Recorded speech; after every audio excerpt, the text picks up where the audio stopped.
लाडकी बहीण योजना सरकारचा डाव, मनोज जरांगेंचा गंभीर आरोप. म्हणाले, आता लाडकी मेहुणी. मनोज जरांगे पाटील यांनी पुन्हा एकदा जालन्याच्या आंतरवाली सराटी येथून आंदोलनास सुरुवात केली आहे.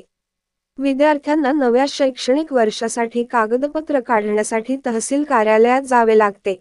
उत्पन्नाचा दाखला किंवा महत्त्वाचे कागदपत्र काढण्यासाठी विद्यार्थ्यांच्या रांगा लागल्या आहेत. महसूल कर्मचाऱ्यांचा संपही सुरू आहे. अशात आता सरकारने लाडकी बहीण आणि लाडका भाऊ योजना आणली. यात सरकारचे दोन डाव दिसतात. एक म्हणजे या योजनेतून मतदान विकत घेण्याचा प्रकार होत आहे आणि दुसरे म्हणजे निवडणूक झाल्यानंतर योजना गुंडाळून टाकायची. अशा कितीतरी योजना आल्या आणि गेल्या, अशी टीका मराठा आंदोलक मनोज जरांगे पाटील यांनी केली आहे.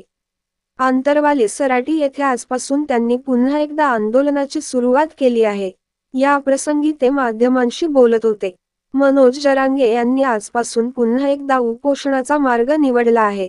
सगळेसोयऱ्यांच्या वचनाची पूर्ती करा आणि मागेल त्या मराठ्याला कुणबी प्रमाणपत्र द्या, अशी त्यांची प्रमुख मागणी आहे. आता ते आणखी 17 दिवस उपोषण करणार असून त्यानंतर राज्यव्यापी दौरा करणार आहेत. माध्यमांशी बोलताना ते पुढे म्हणाले, मी सरकारच्या योजनांचा विरोध करत नाही.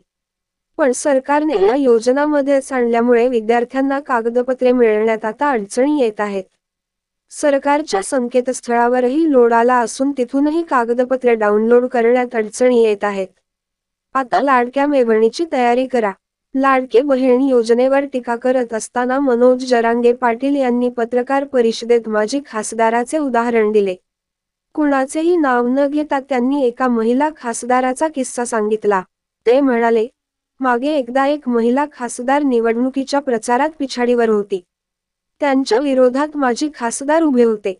तेही मातब्बर होते. यामुळे महिला खासदाराने संपूर्ण जिल्ह्यात साडी आणि मंगळसूत्राचे वाटप केले. यामुळे महिला आणि पुरुष मतदारांमध्ये विभागणी झाली. महिलांनी महिला उमेदवाराच्या पाठी ताकद लावल्यामुळे घराघरात कलह निर्माण झाले होते. या प्रकारे आता लाडकी बहीण, लाडका भाऊ योजनेतून तीच तयारी सुरू आहे.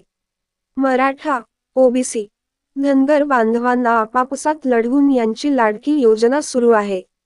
कदाचित ते लाडकी मेहुणी योजनाही आणतील. या योजनांमुळे लोक रांगेत लागले आहेत. ते रांगेत उभे राहूनच आनंदी आहेत. तेवढ्यात सशर्त लागू होईल. एकदा निवडणूक झाली की मग योजना बंद होईल. आपल्या भागातील बातम्या पाहण्यासाठी आजच महाराष्ट्र आज तक लाईव्ह न्यूज चॅनलला लाईक, फॉलो आणि सबस्क्राईब करा. धन्यवाद.